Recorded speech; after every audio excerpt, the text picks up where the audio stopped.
All right, we are back with the 129th edition of the Quarantinecast. I'm really excited for this one. I am joined by UFC Bantamweight Kevin Natividad, who had his UFC debut back on October 31st on Halloween, which is very unfortunate. Instead of trick-or-treating, this guy was out fighting for our pleasure. So without further ado, I'm going to bring him on. Hey, man, how's it going? I'm doing good, man. How are you? Not too bad. So, man, first things first, how were your holidays? Holidays were great. I didn't worry about dieting or anything, so I went on and ate whatever I wanted. uh, Yeah. Still kept the training schedule on, but yeah, it was actually a great couple couple weeks. Oh yeah, I'd imagine. Man, like I can't imagine going through like a weight cut during Christmas or Thanksgiving or any of those holidays. It would be brutal. Oh yeah, I've done, I want to say, a couple weight cuts during the holidays, just because I was supposed to fight like early January, a couple fights ago. I can't even remember, but yeah, it was pretty brutal, especially watching my family eat. And I come from a Filipino family, so they teased me. What's life like in Arizona right now? I know I'm up in Canada, so like the pandemic has really stopped a lot of people from training, from doing basic things. Like gyms have been closed more often than not. So what's it like there in Arizona? Uh, I want to say it's a little bit of a mix of like everyone is being cautious, but at the same time, everything's still going. If that makes sense. Like, I know there are a lot of closed practices right now for a lot of the fight teams. At least the ones that I participate in. Like, there's only like a select few of us, but like a lot of killers that I've been training with lately. So it's if I had to say, just because there hasn't been like a bunch of random people hopping in, training's actually been really good. Yeah, I've heard both sides. I've heard people be like, man, like people are pulling out left, right, and center. Some people are nervous to train. A lot of people aren't even going to the gyms. So it's good to see that at least you have some consistency there. I think that's key. As long as you have a close group of guys who can still kind of get the work in. The last thing you want to do is pull a Max Holloway and do Yeah, some Zoom training sessions. Zoom training sessions. I mean, we were doing that for a little bit, honestly. As soon as because I was supposed to fight back in March for the LFA, but that fight got postponed till Yeah. July. And I want to say for a little bit, I did like literally online coaching with my head coach Trevor Lally, trying to tell me what to do, and it just didn't work out. So we ended up just getting tested, and then we showed up to the gym, and then he would like work with me a little bit, and then my brother would show up, and that's kind of like how we rebuild up the fight team. And it's even then, it still wasn't even the same. Like Yeah. training camp for the last couple, like not just that fight, but for the UFC that I was supposed to fight in September 5th, and then the one in Halloween. I literally only had like four training partners, and I knew them. Like I knew how they were already, so it didn't even like I didn't even feel like I learned a lot. So it was kind of rough. Yeah, that's the problem. There's no like real new looks, right? You can't bring in a guy who's has a similar threat to your opponent. It's just the same guys day in and day out. Yeah. Um, I want to talk about, I guess, biggest difference between now and this time last year, as you can see on your hat, is you are officially a member of the UFC roster. How does that feel? Honestly, to be completely honest with you, it it it didn't really hit me until after the fight, but or like fight week and everything like that. But I don't feel that different, honestly.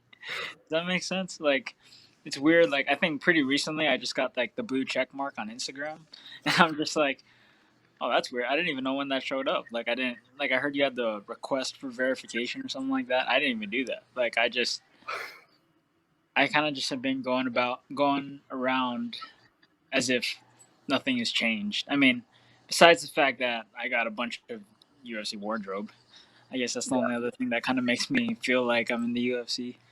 But the clothes are nice. So, I mean, maybe nice clothes, and I got a good paycheck from them too, like more than anything I've ever had before. So, I was decently broke before this, but I still feel like I'm broke. So I guess that's a good mindset to have. I kind of want to always feel like that. That way I don't go around making like spontaneous buys and whatnot. Yeah, I think that's a good mentality to have. Like, it doesn't matter where I'm at. I'm still broke in that sense where, I can't go out and buy a brand new car just because I made Yeah. the UFC. I do like that. I want to talk about the first half of 2020 because for a lot of people, man, it was brutal getting fights, having stuff people pull out. And for you, you had a long layoff going into that March fight that eventually got pushed. So kind of talk about how did it feel coming off that long layoff, having it pushed again, and then almost a year and a half later getting in there? Like, did you feel any ring rust? What was that like? Well, I do actually feel exactly that. Um, it sucked because before that fight that I was supposed to have in March, it was actually probably the best I've ever felt, like in general as like a fighter. Hmm. The sharpest I felt, the most in shape I've ever felt. Not that I was in like bad shape for the other two fights that I had, but I was definitely in like sharper and everything. I felt everything felt better, and just because I had like no training partners besides the ones that I'm already used to, and kind of like what you had mentioned earlier, like we weren't able to get different looks and whatnot. It was actually really hard. Like I felt like I wasn't getting any better. Honestly, like I felt like I either plateaued or like got worse almost. And we still trained hard and everything, but it was like it just wasn't fun anymore. Especially with the pandemic, trying to be like cautious and not get the virus and whatnot, and it was honestly really stressful. Even though I did end up getting like a contract for hopping on short notice and whatnot, it was it was stressful. It's hard to say much more than that. Like,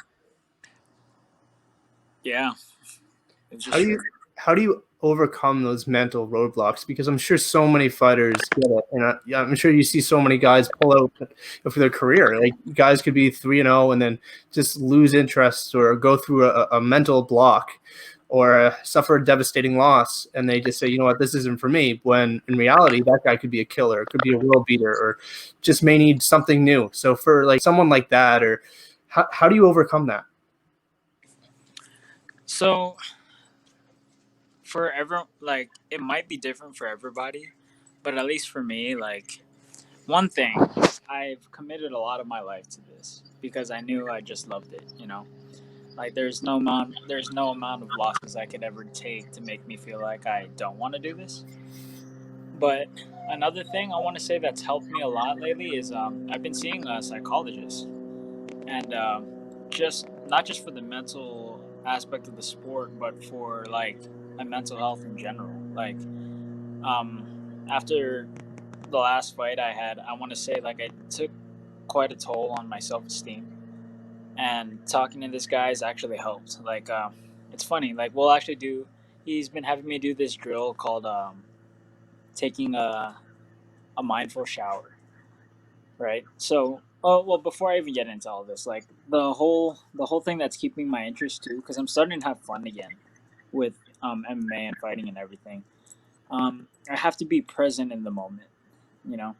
So if I start thinking about the future and how I can't control it, I'll start building up anxiety. If I think about the past and everything, I start like, getting like depressed or whatnot. And if I'm thinking about those two things, I'm not thinking about the present. So I start feeling around, listening to what's around me, feeling the air, is it cold, making sure I can feel this hat on my head, and if I can identify these, then I know I'm here, present. And once I'm present, then I have to make sure that my focus is on the goal that I have for today. And like let's say I go to sparring that one day. Like 2 weeks ago, my main goal was to like set up my low kick and add kicks back into my game because I want to say like 3 fights in a row I haven't been like kicking. For some reason I've been just like boxing, and it's because like or 2 fights in a row. I've just been boxing, and it's because all my training partners are like boxing heavy, you know. Yeah. So like, just stuff like that. Like, me being in this present moment keeps me interested because I know I love this sport, and also just the fact that I know I can do so much more. Like, why am I limiting myself to just boxing when I'm a jiu-jitsu guy originally? I wrestled a lot with my brother and all of these college wrestlers. And sorry, that's my dog. And yeah, like I was a kickboxer before I was a boxer. So like, I guess for everyone it depends, but for me it's just always coming back and reminding myself why I love this sport and remember the goals that I've set for myself.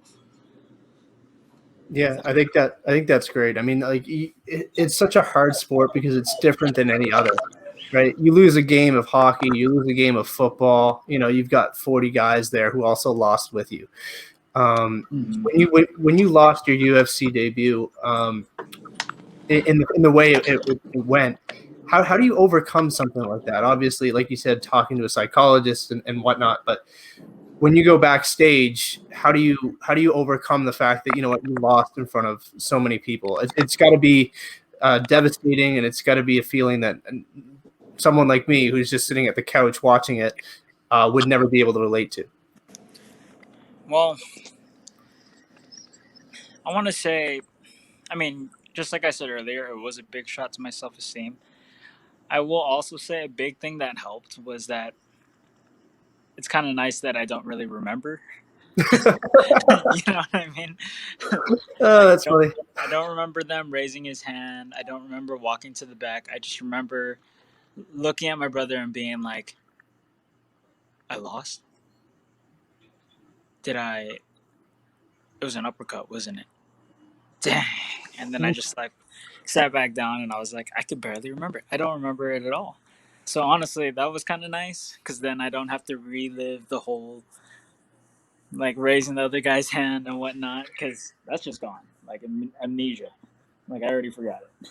Um, but besides that, like it was definitely a big shot on my self esteem and me just going back and training. Like I've actually been training with a couple guys at with another fight team, kind of cross training, and just going with them has helped up my self esteem and everything. And like I said, I've been playing around with parts of my game that I've never really or that I haven't been using for some reason. I think everybody's forgot that I'm like a brown belt in Brazilian Jiu Jitsu, and not saying that the belt really matters, but like shoot, like especially in the team Novo União, like they don't just give you your brown belt. Yeah, You know what I mean? definitely not. Yeah. So like, yeah, I feel like I got good jujitsu, and then hardly use my wrestling, and if I use my wrestling to set up my shots and whatnot, especially my ground game, if I get taken down, I shouldn't be worried about getting taken down because I have good jujitsu, so I should just go right ahead and kick a lot.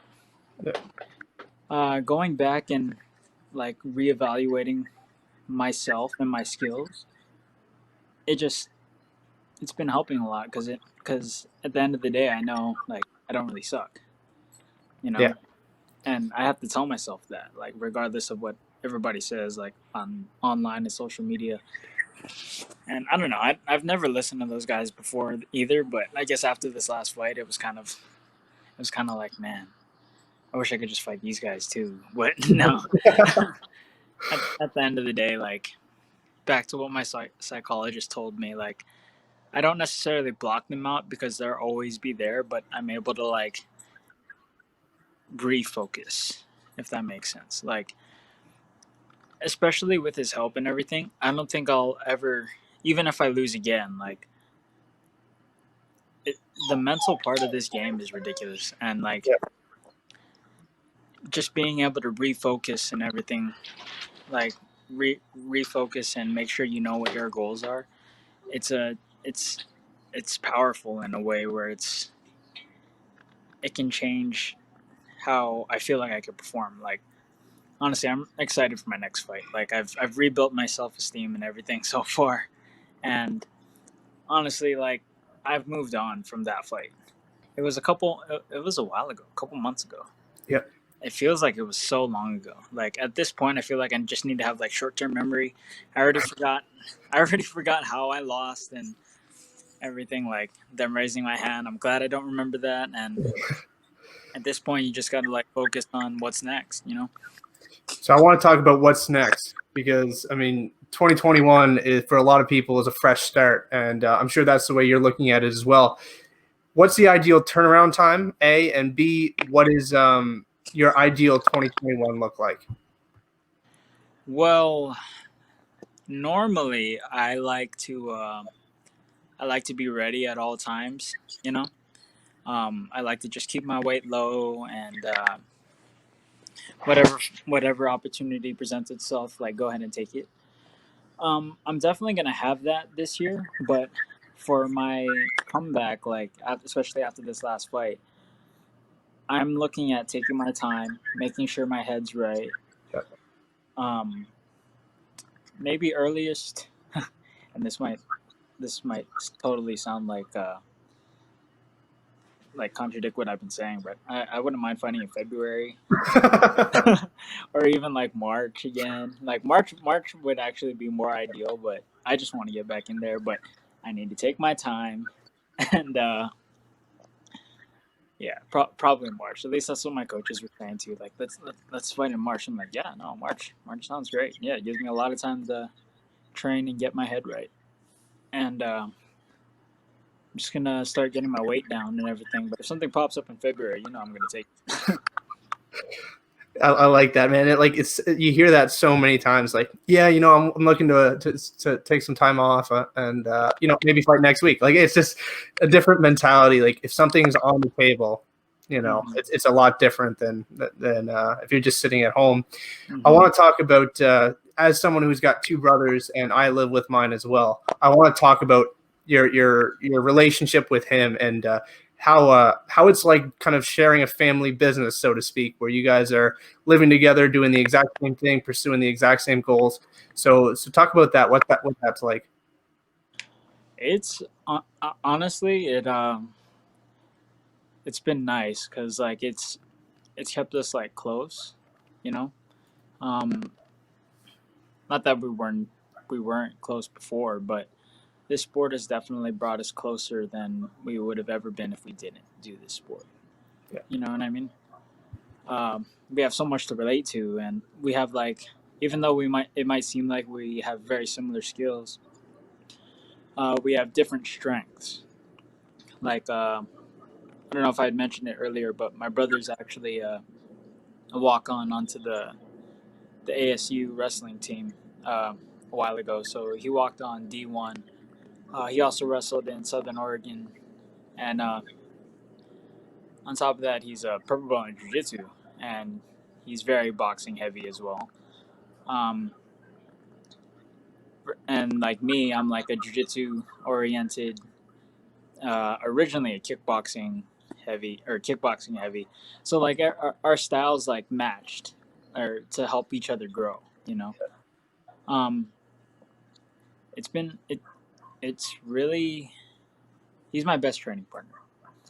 Yeah. Like he with everything that he has to bring and everything I have to bring. Like we, if I know I'm getting better, then so is he, and vice versa. He's getting better, then so am I. I guess the only other thing is that like I have a lot more free time than he does now, because he still works for Titan Solar Power, and yeah, he also has like a full-time job. So as much as I don't get to see him as much as I'd like to. The only time I really do see him is when it's time to train, but it's honestly great. Um, we do have another sibling, our younger sister. Um, she doesn't train though, and honestly, like in our family, me and him are the only ones that fight. Like it's just weird because like literally we're the first two fighters, and I don't know. We'll see. Maybe not the last. Yeah, I mean, it's funny because it kind of reminds me a lot of Kai Kamaka, how he I've talked to him before, and his whole family fights. Like, Mm-hmm. you know, you name it. Like they're pretty much fresh out of the womb. They're already sparring. Like it's crazy. He's cousins with Ray Cooper, and like the lineage there, and how far back it goes. I want to talk about your early days there competing for Destiny MMA back on the amateur scene. It's a big throwback, but you were a two-weight two-weight champion there. So kind of what was it like competing back there, and kind of talk about the roots there.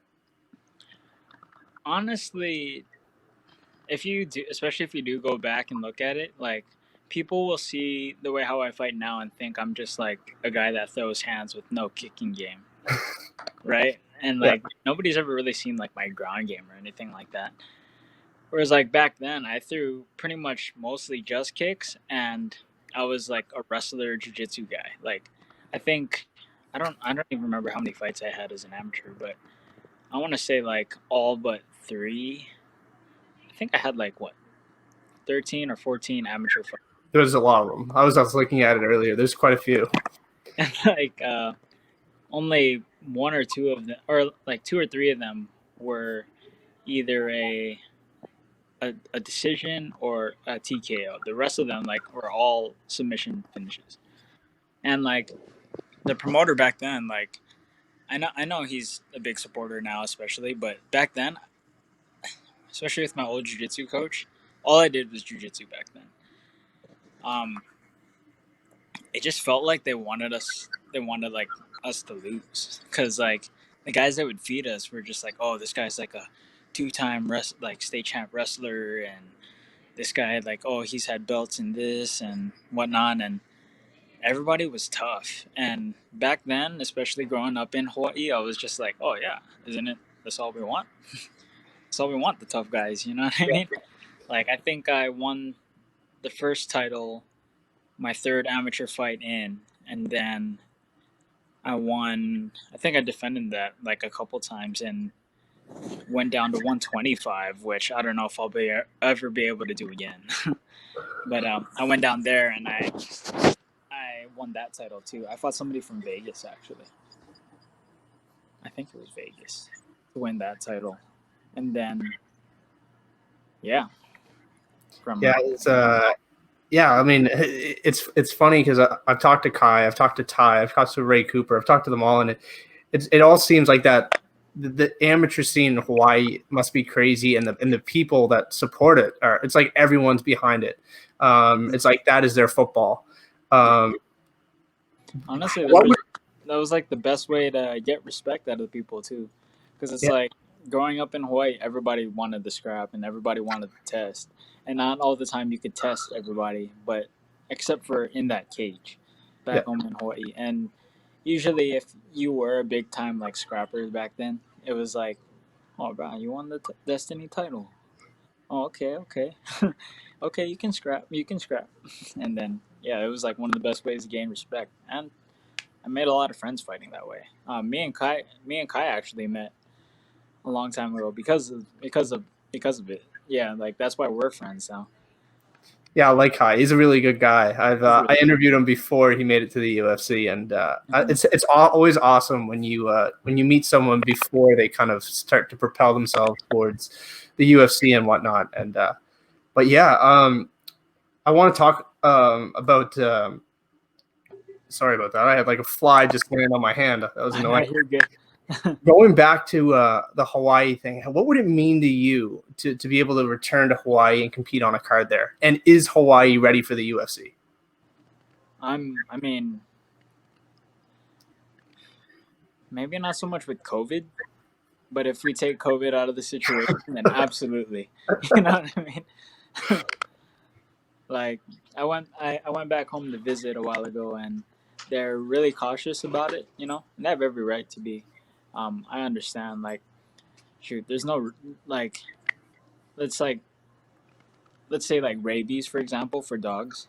Like they don't have rabies in Hawaii, or not. Yeah, not dogs, but animals in general. Like they don't. You don't have rabies, so like they don't want to have like this global pandemic thing. Like whether it's like whether they believe it's serious or not.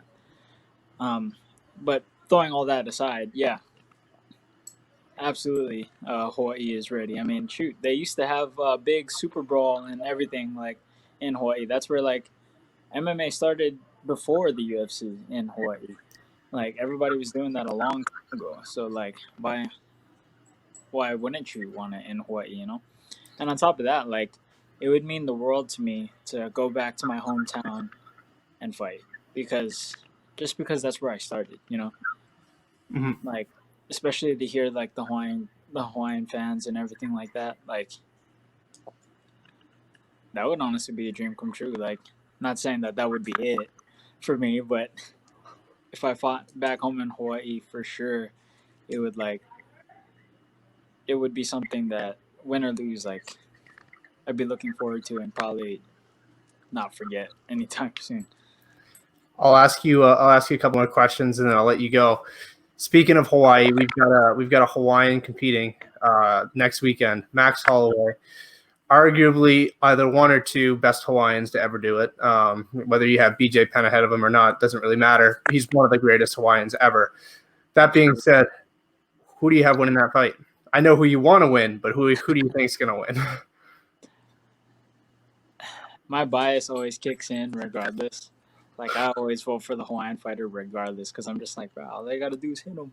Like my inner Hawaiian goes in, it's just like all I gotta do is hit him and that's it. But I am actually going for Max. Like, I mean, shoot, Qatar is probably one of the better boxers I've seen, especially in that division. To be honest with you, but you know, Max is always the same. Like his last fight with Volkanovski, I honestly thought he won. I I did don't too. Yeah, like kicking and everything, like the way he returned kicks right away. A lot better than he did the first fight. Um, his range, volume. I mean, we'll see. I see. I got Max going, and I think it's just he's gonna make it exciting. Like honestly, I think he's gonna kick a lot too. I do think he's gonna kick And we've got another big one. everything. We've got another big one only a few days after that with Conor McGregor versus Dustin Poirier. And obviously, I can't talk to you without asking a prediction for that. I've been waiting for Conor to return since he left. And so, who do you have winning that one? Let me put it like this: I I do think Dustin Poirier's gotten a lot better, especially since the first fight. You know, like he's figured out his range a lot better. He closes the distance a lot better. Like he like it's weird because he'll like throw his backhand and then like almost like switch stances so he can cover that distance and then like throw it again. And I watched a couple of his fights recently, and like a couple things that I picked up that I'm starting to do myself, I should say. But at the end of the day, I just think Conor McGregor's better. Yeah. Like skill wise. I'm going for Conor McGregor, but I do think it'll be a lot more competitive this time around. I mean, the last fight was decently competitive too. It's just everybody only remembers the knockout, you know. Yeah, exactly. Dustin's tough and he's durable, and it's going to be exciting. I think that Mm-hmm. if it goes past that second round, I think it's going to start to turn a little bit. I do too. Yeah, I agree. Yeah. So it's going to be interesting. I really think it's just going to come down to if Dustin can weather the early storm. I think he's got a better chance. That being said, That Conor, first round is going to be key for both of them. yeah, and Conor's looking great. And when Conor's motivated and looks shredded, it's a scary Conor. So I can't wait for that fight. Last question. Yeah. Last question before we go. Is there any sponsors or any social media you'd like to plug before we end this? Well, I want to go ahead and shout out Blacksmith MMA just because they've been a big supporter of mine. Um, kind of like since the beginning, since I started fighting in Arizona. He's actually looking to open up his own like MMA brand, but it's like innovative, like his ideas and everything that he's got for it. Um, I think the MMA world is in for a big treat and surprise when everything starts coming out. Like I shout them out a lot on my social media. also Hawaiian Fight Gear, because they've helped me not just since I've started in Arizona, but throughout my whole career since I started fighting. Like they gave me my first ever like gloves and shirt and everything like that. And Amanda Warfield, Warfield hair bar for, I won't show it yet because I got hat hair, but I cut off the braids, man. I got a warhawk going on, like a big mohawk. Oh wow. And you can follow me on Instagram and social media and stuff. And my biggest supporter, my fiance, she's looking on starting up something huge as well pretty soon. There's just a lot of things coming, 2021, and I'm excited. Not just with me, but for everyone and all my supporters. All right, man. Thank you very much for the time. I can't wait to see. I can't wait to see you back out there. Whether it's February, March, April, whenever you can get a fight, I can't wait. And we'll have to do this again. We've got some other things planned, and I'll keep you in the loop, and maybe we can hook up and do something. Absolutely, yeah. Just let me know. All right, man. All right, man. All the best. Stay safe there in Arizona. Don't catch anything. Everyone's catching stuff right now, so stay safe, man. And I'll talk to you soon. All right, sounds good, man. Thank you. There we go, Kevin Natividad. I've been a fan of his for a while from Hawaii. He is in the UFC. He had a rough debut, but can't wait to see what's next for him. And if you guys haven't yet, be sure to like, comment, and subscribe, and stay tuned for what's next.